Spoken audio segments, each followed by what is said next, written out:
कृष्ण जन्माष्टमी के बाद आप सभी भक्तजनों को कब कान्हा जी की छठी मनानी है, आइए जानते हैं क्या इसकी विधि होती है। यह भी वीडियो में जानेंगे। छोटा सा वीडियो है, बहुत काम का रहेगा।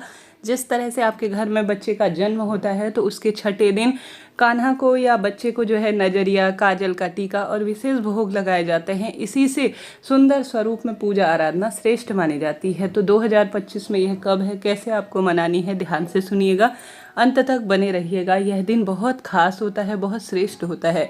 हम 6 दिन तक लाला को एकदम बच्चे की तरह अपने घर में पालन पोषण करते हैं। बाल गोपाल रूप में वह हमारे घर आए हैं, तो आवश्यक रूप से आप सभी भक्तजनों को छठी मनानी चाहिए। इसी से जन्माष्टमी व्रत उपवास सफल माना जाता है। हालांकि छठी के दिन कोई व्रत करने की आवश्यकता नहीं है। यह एक उत्सव है जिसमें बहन बेटियों को बुलाकर या अड़ोसी पड़ोसी को बुलाकर सुंदर रूप में छठी का एक उत्सव मनाया जाता है। तो व्रत उपवास करने की तो इसमें विशेष आवश्यकता नहीं है। बस इस दिन इस चीज़ का ध्यान रखिए कि काजल थोड़ा बना लीजिए या बाजार से ले आइए, नजरिए ले आइए, नई पोशाक, खेल खिलौने लेकर आइए और कान्हा को छठी के दिन कड़ी चावल और कुछ विशेष अपनी तरफ से चाहे तो 56 भोग बना सकते हैं, चाहे तो कम ज़्यादा माखन मिष्टी इत्यादि, परंतु कड़ी चावल जरूर बनानी चाहिए छठी के दिन। यह बहुत सुंदर भोग माना जाता है। आप सभी छठी कब मनाएं, सुबह या शाम? आप सुबह शाम तो दैनिक पूजा कर लीजिए। छठी जो है दोपहर के समय 10 बजे के आसपास, जब भी आपका समय हो, शाम को भी छठी का पर्व मनाया जा सकता है।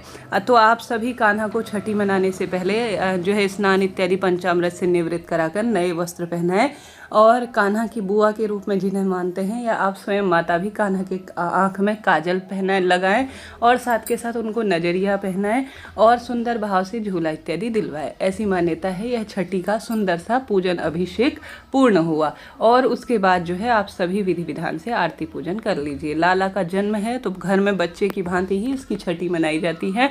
खूब सुंदर भाव सच्चे मन से सोहर गीत गाए जाते हैं जो बच्चे की छठी के दिन होते हैं।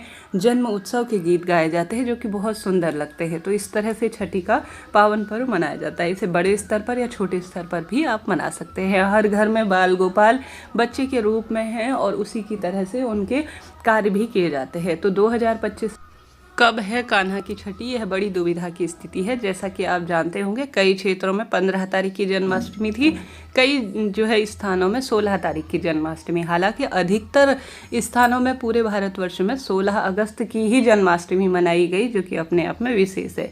ऐसे में जिन्होंने भी 16 अगस्त 2025 की जन्माष्टमी मनाई है, 16 की रात्रि को कान्हा का जन्म कराया है, वह 21 अगस्त 2025 को कान्हा की छठी मनाएंगे। क्योंकि छठा दिन इसी दिन पड़ रहा है तो आप 21 अगस्त को ही कान्हा की छठी मनाएं। जिन्होंने 15 की रात को कान्हा का जन्म कराया है वह 20 अगस्त को कान्हा की छठी मनाएंगे। ठीक है, यह बात हो गई। 16 तारीख को अधिकतर लोगों ने किया है, तो 16 तारीख को जिन्होंने कान्हा की छठी मनाई है वह 21 तारीख को कान्हा का जन्म कराएं। अब आप सभी कान्हा के जन्म के उत्सव के स्वरूप में जब आप छठी मनाएंगे तो आप सभी कड़ी इत्यादि बनाएंगे, पुआ पूड़ी बनाएंगे, अपनी इच्छा अनुसार दही माखन मिष्टी का भोग लगाएंगे। तो उसमें नमक का, मीठे का सब स्वरूप में कर सकते हैं, कोई दिक्कत नहीं। बस प्याज लहसुन का चुनाव ना करें, इस चीज़ का आप ध्यान रखें। जरा सा भी वीडियो उपयोगी